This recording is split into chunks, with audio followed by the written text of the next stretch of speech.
dark secrets? No, not actually. Actually, today we are mainly just talking about things that Meghan Markle revealed in the new Netflix docu-series about her and Harry. That being said, I'm Adam Andrews with The Most Amazing, and this is the top 10 dark secrets Meghan Markle is apparently hiding. But first, have you seen the new docu-series yet? Be sure to let us know your thoughts down below. And coming in at number 10 is how she met Harry. Meghan and Harry have spoken about how they met many times over the years, but in their new docu-series titled Harry and Meghan, they revealed the real way they met. Apparently, the doggy ears filter on Snapchat played a huge role. Prince Harry happened to be on Instagram the day his mutual friend posted a picture of Meghan with the filter on. That was the first thing, and I was like, who is that? Harry recalls. A private email the friend sent to Meghan about Harry is then shown, which says that Prince Has is dying to meet you. Meghan's response? Who the heck is Prince Has? Now, I'm not sure why Meghan was hiding this detail from everyone until now, but it sure does kinda make sense. The majority of relationships in the digital age do start online, so why wouldn't that be the case for celebs and royalty? We probably should have seen this coming, but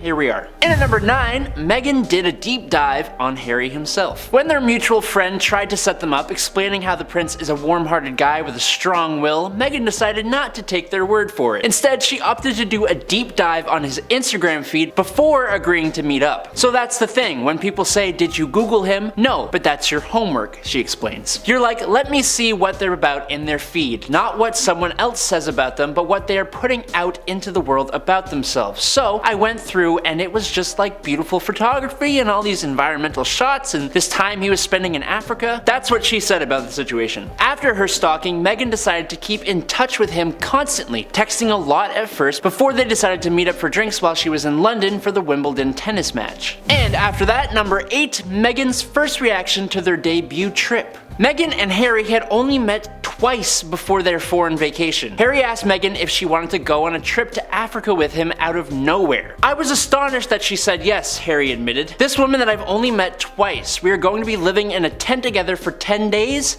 Wow. Meghan's first impression though? Well, she says it was very awkward at first, just remembering that he handed her a chicken sandwich. The new couple quickly became comfortable around one another though. "You put a lot of faith and a lot of trust in me," Harry says to Meghan during the interview. "It just felt so right and it felt so normal." Meghan added, "Thankfully, we really did like each other." So there you have it, folks. Even the royals have awkward moments in their engagements with other people. It's such a human reaction to be on a date with someone you don't know all that well and to be extremely nervous, and then to go to Africa with them, that part's not so human, but it happened, so Number 7, how the paparazzi were always present in her royal life.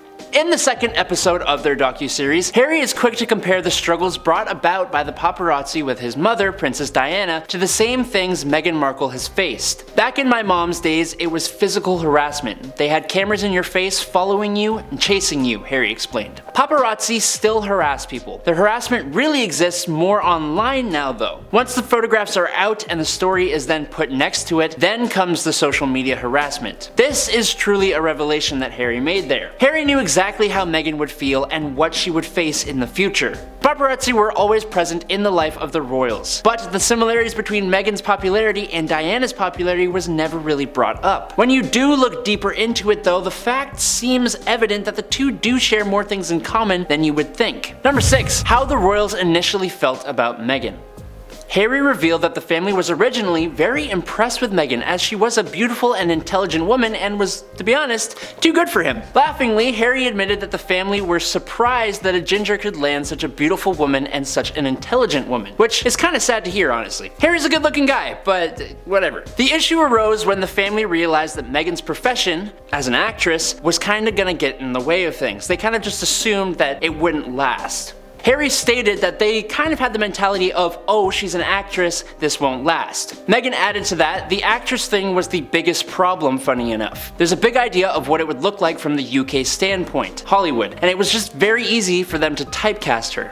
Number 5, how Meghan first met Will and Kate. While discussing her newness when it came to the royal family, Meghan opened up about the first time she met her future brother-in-law and his wife, Kate Middleton. They came over for dinner one day and she said, I remember I was in ripped jeans and I was barefoot. I was a hugger. I've always been a hugger, and I didn't realize that it was really jarring for a lot of Brits. And the formality between Meghan and the couple continued throughout the encounter. She shared, "I started to understand very quickly that the formality on the outside carried through on the inside. That there is a forward-facing way of being, and then you close the door and go, oh great, okay, we can now relax.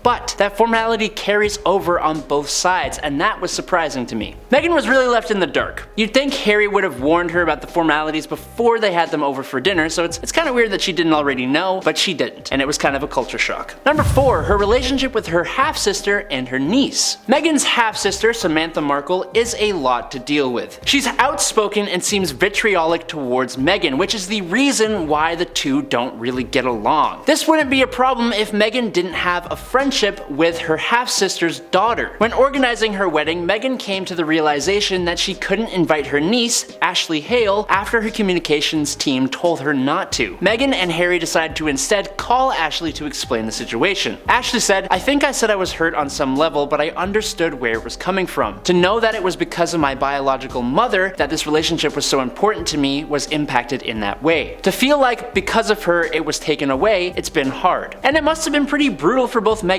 and Ashley to not be able to celebrate together for Meghan's wedding. Hopefully though, they celebrated privately later on.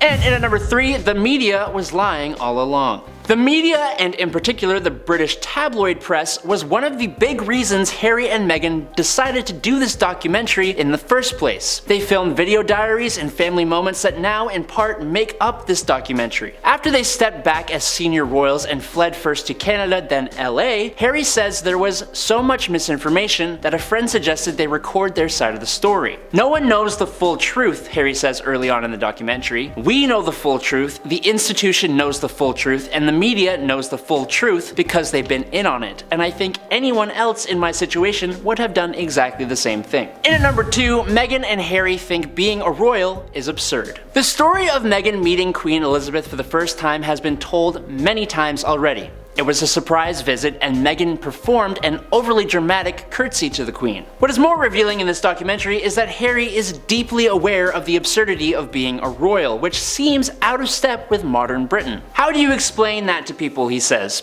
"How do you explain that you bow to your grandmother and that you need to curtsy?" Harry and Meghan are clearly aware that their lives are odd and out of place in the modern era. Kings and queens probably should have been left in the Middle Ages, but here we are, not knowing how to react to a queen. That's how it goes. That's the future, baby. I don't know. Number 1, Meghan actually went to the police about the paparazzi. After Meghan started to date Harry, the press kind of invaded her personal life when she was living in Toronto. After the press showed no signs of slowing down, Meghan says she went to the local police. She said, "If I told you I was being followed by 6 men and I was in fear of my life, that would be a problem." But when she told the police officers that, she says they told her they were unable to help because of who she was dating. So Meghan turned to private security. Different methods of keeping her safe involved using a driver trained in evasive driving, taking different routes to get home, and the Suits production crew fencing off of the set. I'd be afraid if I were her. I mean, being stalked and having no privacy for such a long time has to be grating on your sanity, and also, she wasn't getting any protection or help from the royal family when she was just Harry's girlfriend, which was even worse if you think about it. And that's all she wrote. I'm Adam Andrews, you're watching Most Amazing. Keep it real out there. Peace out.